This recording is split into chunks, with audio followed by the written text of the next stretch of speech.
يا إمام الرسل يا سندي الله الله أنت بعد الله معتمدي فبدنياي وبآخرتي الله الله يا رسول الله خذ بيدي ما رأت عين ولا Bismillahirrahmanirrahim. Assalamualaikum warahmatullahi wabarakatuh. Alhamdulillahi rabbil alamin. Wassalatu wassalamu ala habibi rabbil alamin, Sayyidina wa habibina wa syafi'ina wa nuri qulubina wa maulana Muhammadin. Ya Rasulullah, salamun alaik ya Rafiq Asyari wa daraji ya Rasulullah, salamun alaik ya Rabbi. Asyani wa daraji ya Rasulullah, Salamun alaik ya Rabbi. Asyari wa daraji. Allahumma salli wa sallim ala Sayyidina Muhammadin al-Fatih lima ughliq al-khatim lima sabaq nasiril haqqi bil haqqi wal hadi ila siratikal mustaqim wa ala alihi wa sahbihi haqqa qadrihi wa miqdarihi al-azim. Allahumma akhrijna min dhulumatil wahmi wa akrimna binuril fahmi waftah alaina bima'rifatil ilmi wa hassin akhlaqana bil hilmi wa sahhil lana abwaaba fadlik wanshur alaina min khazaini rahmatik ya arhamar rahimin. Subhanaka la ilma lana illa ma 'allamtana innaka antal alimul hakim. Rabbi shrah li sadri wa yassir li amri wahlul 'uqdatam min lisani yafqahu qawli bijahin nabi wassahbi wa ali amma ba'd. Yang sama kita muliakan dan kita hormati Sahibul Bait, pimpinan Yayasan Al Khairiyah Bapak Haji Abdillah, Ustazah Hajah Azizah, yang kita doakan panjang umur, sehat afiah, dijauhkan dari segala penyakit zahiran wa batinan. Amin amin ya rabbal alamin. Segenap para asatidzah, para guru yang hadir, para sesepuh seluruhnya, dan juga segenap jamaah Majlis Ta'lim Miftahul Jannah ngaji Sabtu subuh ngasuh Mahfil Quran, yang mudah-mudahan duduk hadirnya di tempat ini mudah-mudahan menjadi sebab Allah golongkan kita menjadi hamba-hambanya yang beruntung di dunia dan beruntung di akhirat. Amin amin ya rabbal alamin. Alhamdulillah, kita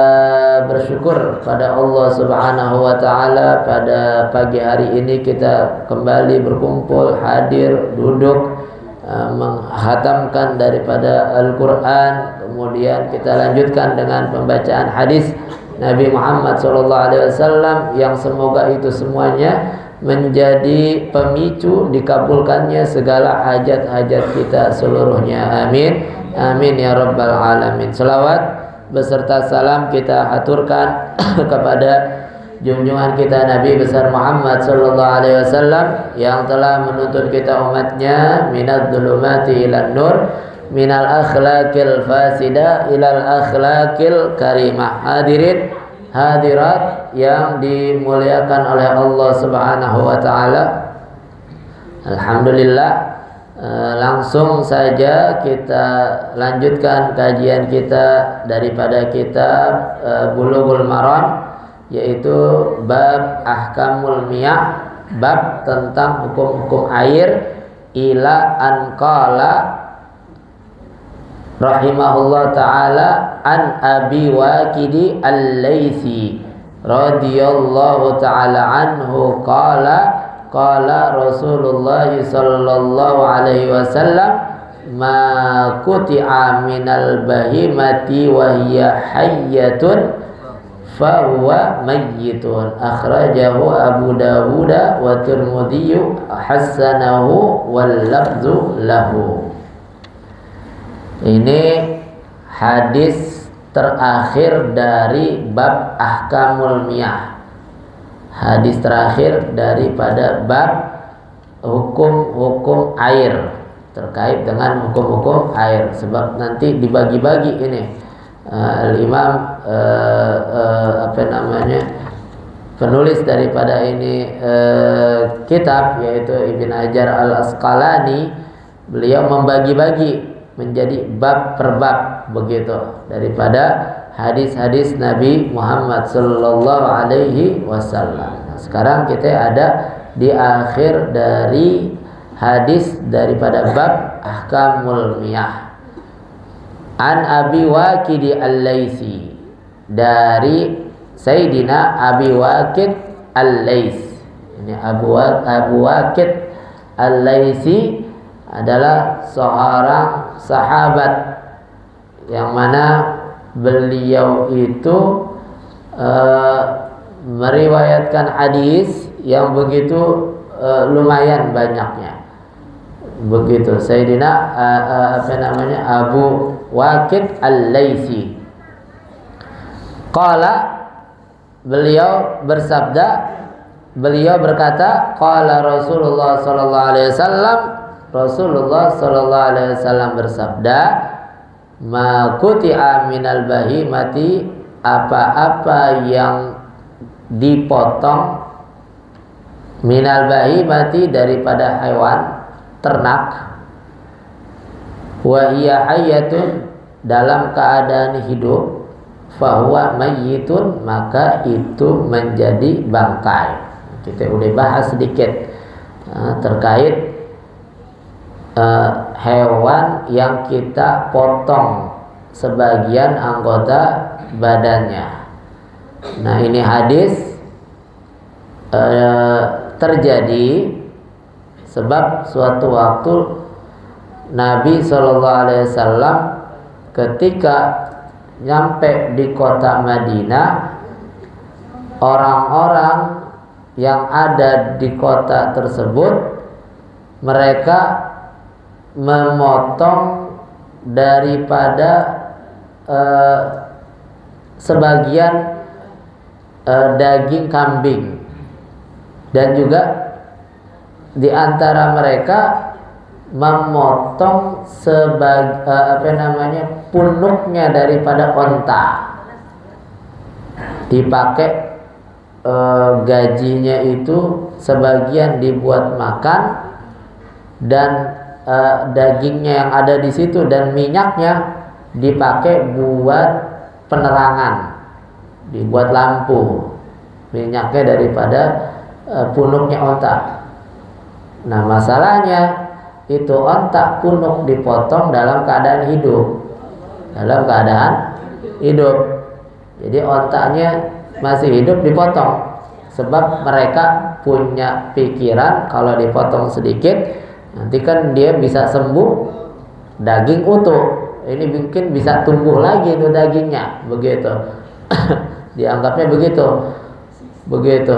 Maka orang-orang kasih kabar sama Nabi Muhammad SAW, ceritain sama Nabi, orang-orang semacam begitu, kelakuannya semacam begitu, perbuatannya semacam begitu. Maka Nabi katakan, maquti'a minal hayawan al-hayya hukmuhu mayyitah. Hadis yang disebutkan tadi itu nggak boleh dimakan, sehingga setelah itu nggak boleh dimakan, nggak boleh diambil manfaat, nggak boleh dibuat penerangan, begitu, karena itu termasuk daripada penyiksaan terhadap hewan, penyiksaan kepada hewan. Sebab memang sifat Nabi Muhammad SAW yang disematkan Allah Subhanahu wa Ta'ala kepada Nabi Muhammad, yang diambil dari sifatnya Allah Subhanahu wa Ta'ala adalah Nabi Muhammad Raufur Rahim. Nabi Muhammad itu Rauf Rahim.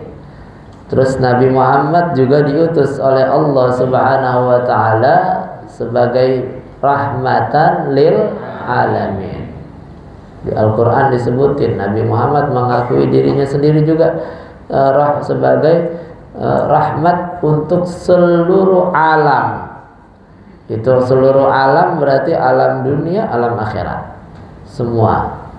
As-saqalain. Itu Nabi Muhammad rahmatnya bukan buat orang Islam doang, buat orang kafir bahkan buat binatang, buat hewan, buat tumbuhan, buat benda yang mati. Kita pernah dengar tuh ceritanya pelepah batang korma yang dipakai pijakan untuk mimbarnya Nabi meneteskan air mata karena udah nggak dipakai lagi sama Nabi Muhammad SAW. Padahal cuman batang korma. Kalau Nabi mau cuekin bisa-bisa aja. Urusan lo apa yang mau nangis-nangis? Kalau kita mah orang Betawi modelnya galak aja. Emang lu siapa mau nangis-nangis? Begitu. Emang lu siapa mau ngalem begitu sama gua? Kan begitu. Nabi Muhammad nggak begitu, tetap walaupun itu batu, walaupun itu pohon, korma kecil, tapi Nabi Muhammad keluarkan sifat rahmatnya sehingga ditenangkan itu yang namanya batang korma itu. Dikatakan bahwasanya nanti engkau akan berkumpul denganku di surganya Allah Subhanahu wa taala. Baru tenang tuh pelepah kormanya, apa namanya batang kormanya. Terus lagi ada Nabi Muhammad suatu waktu didatengin sama onta. Ini onta mau curhat sama Nabi Muhammad. Ini onta curhat. Ini onta aja ngerti, tahu mana yang bisa kasih solusi buat dia. Ini onta nih. Makanya datang aja dulu baru curhat, ya enggak? Onta datang sama Nabi Muhammad, datang, dia cerita, dia curhat kepada Nabi Muhammad SAW. Karena terlihat sebelum sampai kepada Nabi Muhammad SAW, ini onta dianggap sama masyarakat situ yang melihat nih onta gila nih onta. Ontanya sedikit ngamuk. Kalau kita kan kalau ada sapi ngamuk, onta ngamuk, kita bilang ini sapi gila. Begitu. Padahal kita saban pagi, saban malam ngamuk-ngamuk mulu. Ya enggak? Ngamuk sama anak kita, ngamuk sama laki kita, ngamuk sama suami kita, sama istri kita. Begitu. Jadi ini onta datang kepada Nabi Muhammad SAW. Ngadu, kenapa kamu? Punya siapa kamu? Kata Nabi SAW. Saya punya fulan bin fulan, sahabi. Terus ada apa? Gerangan. Iya, saya itu disuruh kerja yang berat, tapi kasih makannya sedikit. Maka Nabi katakan, ittaqillah fi hada. Bertakwa kepada takutlah kamu, wahai fulan, terhadap hewan ini. Artinya perhatiin nih hewan, perhatiin nih onta. Walaupun ini onta, perhatikan juga makannya, kesehatannya. Jangan dikasih beban berat, makanannya sedikit. Kalau mau dikasih beban berat, kasih makan yang banyak. Begitu. Ini rahmatnya Allah Subhanahu, rahmatnya Rasulullah Sallallahu Alaihi Wasallam. Terus lagi Nabi ajarin, innallaha kataba ala kulli syai'in, innallaha katabal ihsan ala kulli syai'. Allah itu ajarin, mewajibkan kepada kita umatnya, hambanya, untuk selalu berbuat baik pada segala sesuatu, dalam segala hal. Pada apapun kita harus berbuat baik. Artinya keadaan apapun, pada situasi apapun. Terus Nabi tegesin sedikit, idza qataltum fa ahsinul kitlah. Kalau kamu mau bunuh orang, ini bukan ngajarin bunuh ya, bukan ngajarin bunuh orang. Artinya kita sewaktu-waktu ada saat seseorang itu harus membunuh orang lain. Kapan itu? Qisas. Ada qisas, hukum qisas. Seseorang melakukan kesalahan pembunuhan dengan sengaja dan lain sebagainya dengan syarat tertentu sehingga dia harus dibunuh oleh pemerintahannya, begitu. Maka idza qataltum fa ahsinul kitlah. Atau bukan qisas, dalam peperangan kita berperang mau nggak mau harus saling bunuh. Nggak mungkin cuma colek-colekan doang, kata-kataan doang, atau main pantun di situ, keburu mati kita. Mau perang, mau pantun-pantunan, enggak, keburu mati ditusuk sama dia. Ketika mau membunuh, Nabi ajarin juga fa'ahsinul kitlah. Mau bunuh orang pun cara bunuhnya harus dengan adab, harus dengan rapi, dengan adab-adab tata krama. Mau bunuh orang aja pakai tata krama tuh, agama Islam. Mau bunuh orang, makanya itu Sayyidina Ali Sayyidina Ali pernah ketika di tengah-tengah perang, singkat cerita, udah duel sama musuhnya, udah hampir mau menang, udah tinggal tebas kepalanya, ini orang ngeludahin Sayyidina Ali, diludahin. Nah kalau kita posisi menang, diludahin, udah makin kita bejek tuh orang. Nah, udah kita tusuk, udah cincang segala macam deh, gemesnya kita keluar semuanya. Tapi Sayyidina Ali ketika diludahin timbul emosinya, sehingga marahnya dia bukan marah karena Allah, marah karena diludahin.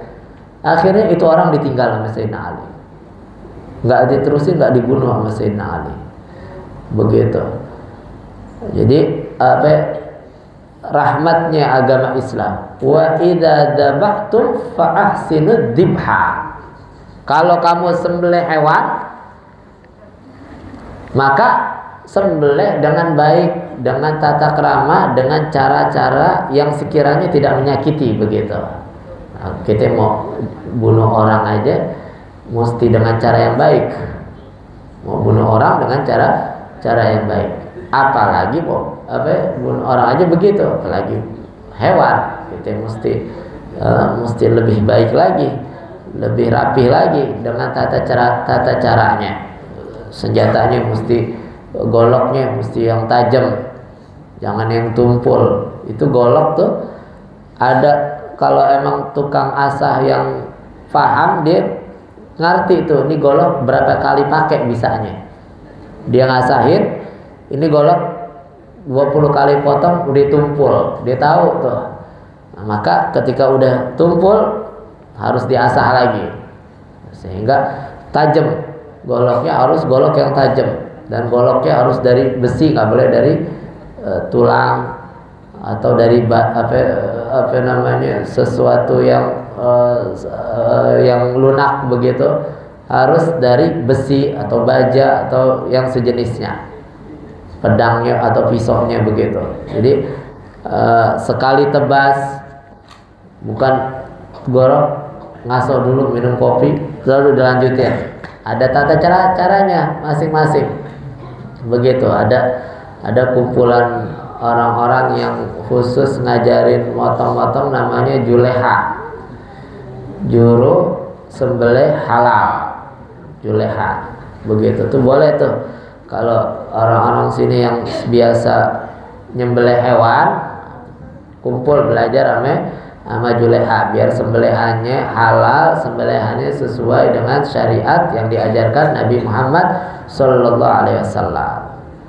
Nah, ini hadis Nabi Sallallahu Alaihi Wasallam ini menunjukkan bahwasanya memotong sebagian hewan itu haram dilakukan. Karena apa? Ada ta'zib, penyiksaan kepada hewan, sebagian anggotanya. Terus anggota badan mana yang nggak boleh diambil? Apakah semuanya? Nggak semuanya. Yang haram diambil ketika hewan itu dalam keadaan hidup. Ada beberapa anggota badan yang boleh kita ambil walaupun itu hewan dalam keadaan hidup. Seperti contohnya adalah dobitnya, sekiranya kalau diambil itu anggota badan tidak menyakiti itu hewan dan tidak termasuk anggota badan yang inti atau yang daging begitu. Misalnya kita ambil adalah bulunya ayam tuh, kita cabut bulunya, nah masalah. Atau kambing domba dipotong, dicukur buat jaket, nggak masalah. Atau air liurnya diambil, kumpulin. Air liur kan dikumpulin tuh, air liur apa? Burung walet, mahal lah gitu. Begitu, walet tapi air liur walet, jangan air liur orang. Air liur orang bukan obat, penyakit itu. Tapi ada air liur orang-orang tertentu, nggak semua orang, tapi air liurnya Nabi Muhammad bikin air sumurnya nggak kering-kering. Sampai sekarang ada di Masjid Kuba, cuman ditutup sama mereka, ditutup jadi kolam. Sebelah depannya agak nyamping dikit tuh ada kolam di situ. Nah itu di bawahnya itu ada sumur yang cincinnya cincinnya Nabi Muhammad jatuh di situ, hilang. Cincinnya Nabi Muhammad yang kan cincinnya diserahin sama Sayyidina Abu Bakar, Sayyidina Umar, Sayyidina Utsman. Nah ketika Sayyidina Utsman, Sayyidina Umar pernah hilang, ketemu. Pas Sayyidina Utsman hilang, nggak ketemu. Begitu. Sumur-sumur banyak yang diludahi Nabi Muhammad SAW. Matanya sahabat ada namanya siapa itu? Keluar matanya, sampai keluar, diludah sama Nabi Muhammad, diusap, matanya masuk lagi. Bahkan dia bilang, demi Allah mata yang diusap oleh Nabi Muhammad lebih tajam dari mata yang sebelahnya. Itu orang-orang tertentu air liurnya. Jangan coba-coba kalau kita mah begitu. Jangan coba-coba. Terus lagi apa namanya? Hewan tadi apa namanya yang boleh-boleh dicabut, yang nggak boleh kakinya, buntutnya, matanya. Pengen nyobain mata ikan nih, congkel matanya digoreng, jangan. Ikannya masih hidup begitu.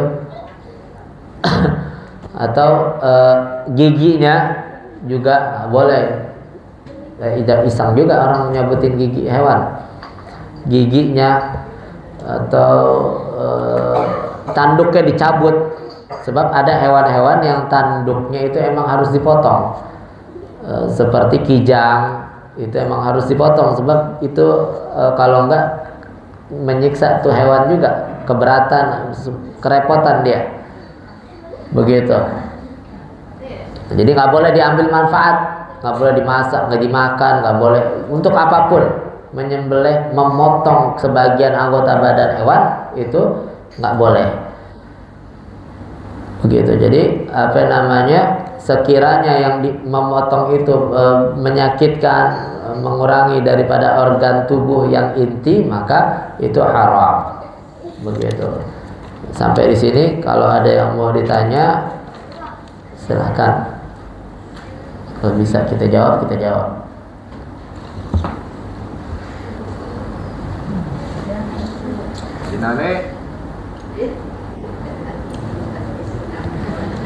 Soalnya jarang orang motong-motong begini ya. Kecuali orang sableng dah. Udah orang sableng baru udah motong kakinya kambing, mau makan kaki kambing dipotong kakinya. Begitu jarang. Alhamdulillah. Alhamdulillah berarti nggak ada yang model begitu lingkungan kita. Selamat. Sambil nunggu ada yang pertanyaan nih, Rabu besok insya Allah akhir Rabu daripada bulan Safar, namanya Rabu Wakasan biasanya kita sebutnya. Itu rebo kita banyak dianjurin tuh sholat sunnah, terus zikiran-zikiran, apa namanya, terus kita dianjurkan keluar rumah, jalan-jalan dah, minimal main di pohon sawo itu lari-lari. Ya, kalau ke villa kan pakai biaya. Udah main ke pohon sawo deh, keluar duduk gitu, gelar karpet, kumpul makan soto ompong gitu, berhentiin di situ, modal 15.000. Ya paling nggak Pondok Indah dah, minimal jalan-jalannya ke Pondok Indah, walaupun nggak punya rumah di Pondok Indah kan lumayan. Dapat udara Pondok Indah sedikit. Tuh dianjurin tuh jalan-jalan. Kita kalau waktu tinggal sama Habib Zain, waktu rebo akhir ini, setelah sholat, zikir segala macam, terus kita ke villa deh. Ke villanya nggak jauh, dekat, begitu. Ke villa, duduk, bukannya mau santai-santai, nggak, sampai villa, duduk sebentar, siapin makan segala macam, habis itu baca kitab lagi, baca zikir lagi, sama aja, nggak ada santainya. Jadi kalau kita ke villa kan santai, kita nggak, tetap di situ baca kitab, baca ini, baca zikir, baca sholawat, baca macam-macam. Jadi judulnya doang jalan-jalan ke villa, isinya mah kita tetap ngaji juga itu mah. Jadi rebo besok insya Allah selesai dari ngaji talim pagi ya. Habis talim tuh ibu-ibu pagi, sebelum talim pagi-pagi datangnya biar pagian dah. Jadi bikin sarapannya dari jam 3 dah. Jadi jam 6 udah sampai sini dah ya. Jam 7 dah. Jam 7 kita sholat sama-sama. Habis itu kita zikiran, kita baca doa biar selamat dari bala musibah segala macam.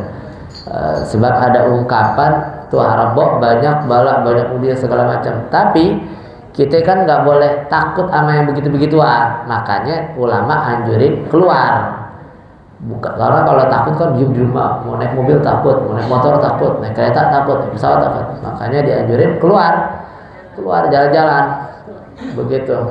Jadi jogging paginya bisa jadi jogging sore, begitu kan, yang biasa jogging nih ibu-ibu pagi-pagi bisa sore-sore sambil keluar atau sambil makan-makan di mana segala macam. Jadi rebo besok insya Allah rebo akhir Safar, kita baca zikir, kita baca doa sama-sama, sholat di sini sama-sama, bawa mukena sekalian ngaji cobain ngaji rebo.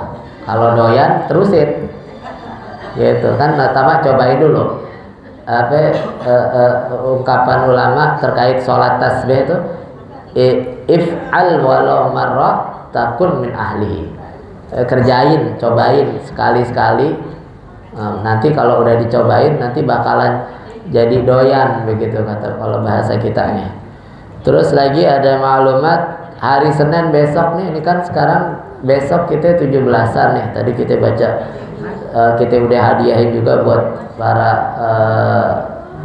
pejuang-pejuang kita, pahlawan-pahlawan kita yang sudah merahmat rahmatullah, yang diantara mereka yang muslim, kita hadiahin tadi, nanti kita fatihin lagi. Terus hari Senin insya Allah TPQ Miftahul Jannah Al Khairiyah ini ngadain lomba-lomba umum dah tuh, anak kecil, remaja, ibu-ibunya juga boleh. Ini tim barbar boleh datang nih untuk memeriahkan ya. Kayaknya kalau nggak ada tim barbar nggak seru nih, begitu. Nggak rame, nggak ada lo nggak rame, kan begitu. Jadi insya Allah kita mulainya dari jam 9 sampai selesai.